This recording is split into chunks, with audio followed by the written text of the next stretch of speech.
First, I decided I could write a book. Now, apparently, I think I'm a gardener.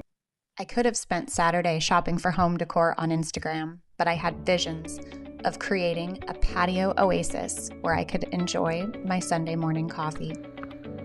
But first, I had to go for a run. Look at this little guy. I was inspired by the views, creating all of these images in my mind of what my patio could look like, so I got to work.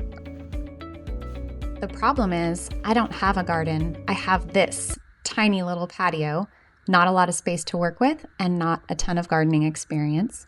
But I did grow this little guy from a baby, and also this one too. So I hop in my little Mercedes and I fill it up with the remainder of the selection from a local nursery. I'm a little late to the game because it's the end of August, but I made it work. No SUV required. How does this relate to me becoming an author? I've always had an appreciation for small, beautiful things.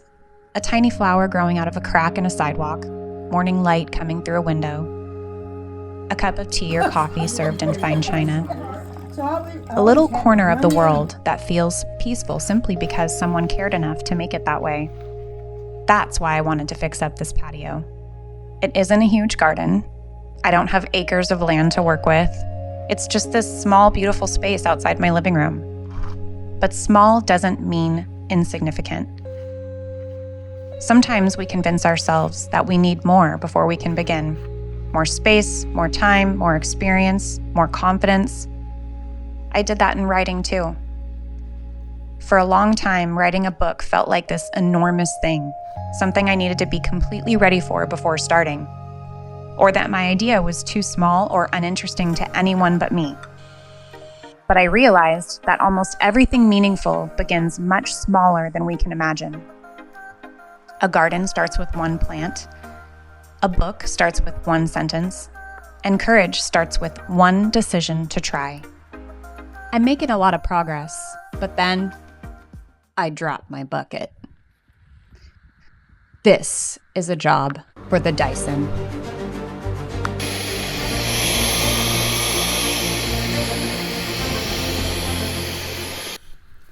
I decide my project needs a little texture, kind of like editing and adding in some fun language to make things a little more interesting.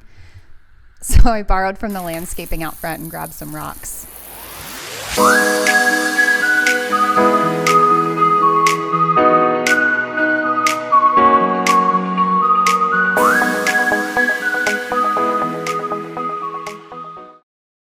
Things are shaping up nicely.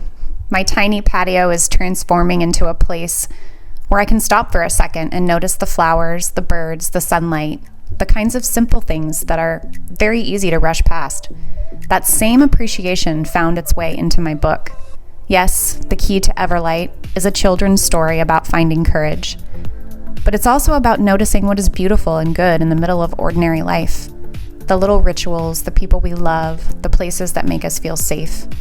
The small moments that might not look important from the outside, but become part of who we are. And maybe that's why this patio feels like more than just a gardening project to me. It's a reminder that you don't need a huge space to create something beautiful, and you don't need to feel fearless to create something meaningful. You just have to begin with what you have. Plant the flower, write the sentence, tell the story, and then keep tending to it. Because sometimes the smallest spaces become the places we love the most.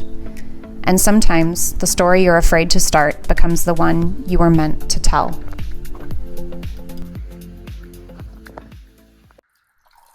It's finally time to enjoy my coffee on that patio. And maybe start another project at some point. I hope you liked this video. Come see me in my next one, where I talk more about my publishing process and when the book's coming out.